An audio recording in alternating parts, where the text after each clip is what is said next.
Le gouvernement français voulait, en fixant le calendrier du vote de ce projet de loi d'habilitation, envoyer un signal fort à Westminster. C'est en fait Westminster qui nous a envoyé un signal autrement plus percutant hier. La représentation britannique a réaffirmé son rejet des ultimatums de l'Union européenne qui consistait à un « au-delà de cet accord, point de salut ». L'ampleur quasi sans précédent de ce rejet doit questionner même les plus eurobéats.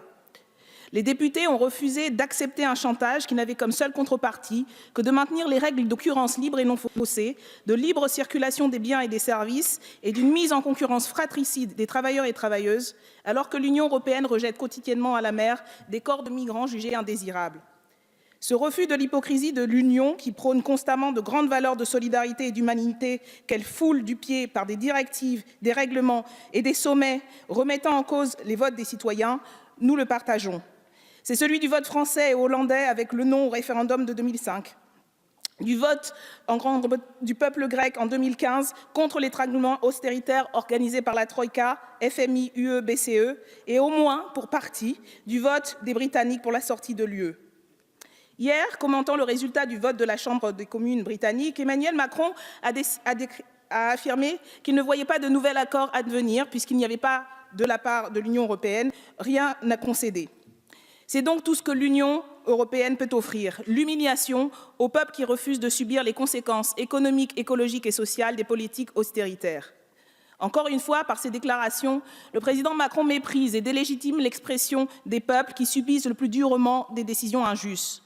Des peuples qui aspirent à autre chose comme idéal européen que les promesses d'une austérité à perpétuité, que le combat quotidien harassant pour des emplois précaires qui paient mal. Il leur dénie le droit de rejeter une Europe de la prédation financière contre l'environnement, incapable de taxer les GAFA, l'Europe de Monsanto et du glyphosate, de la mondialisation des riches au détriment de la socialisation des richesses. Car concrètement, à ce que M. Macron a affirmé, ce qui est en jeu dans le vote d'hier et de ce qui va advenir n'est pas simplement une question de politique intérieure. Ce que ce vote en faveur du Brexit et celui de la Chambre des communes a mis au grand jour, c'est bien l'absence de contrôle que les peuples ont sur la machine européenne.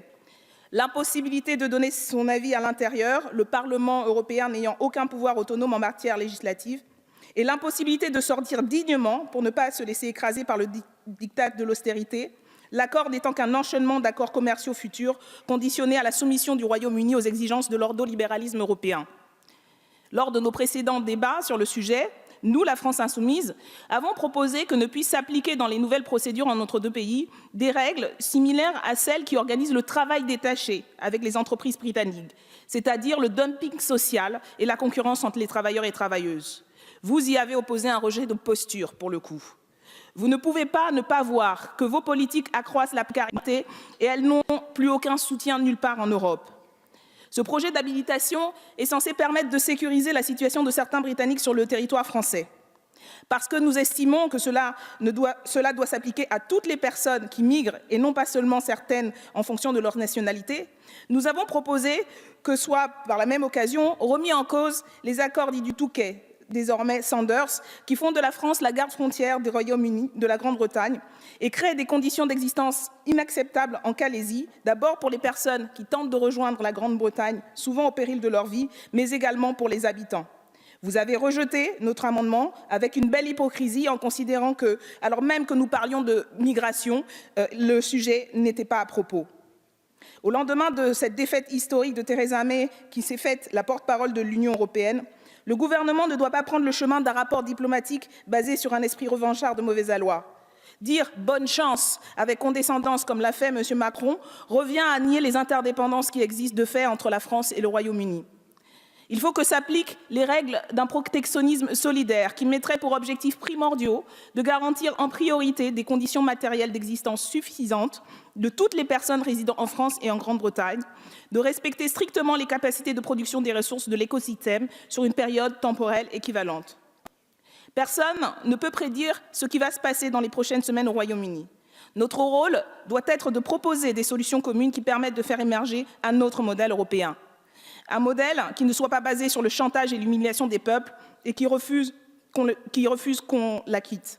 Un modèle qui serait fondé sur une coopération, une véritable coopération politique, économique et sociale au service des peuples et de la transition écologique.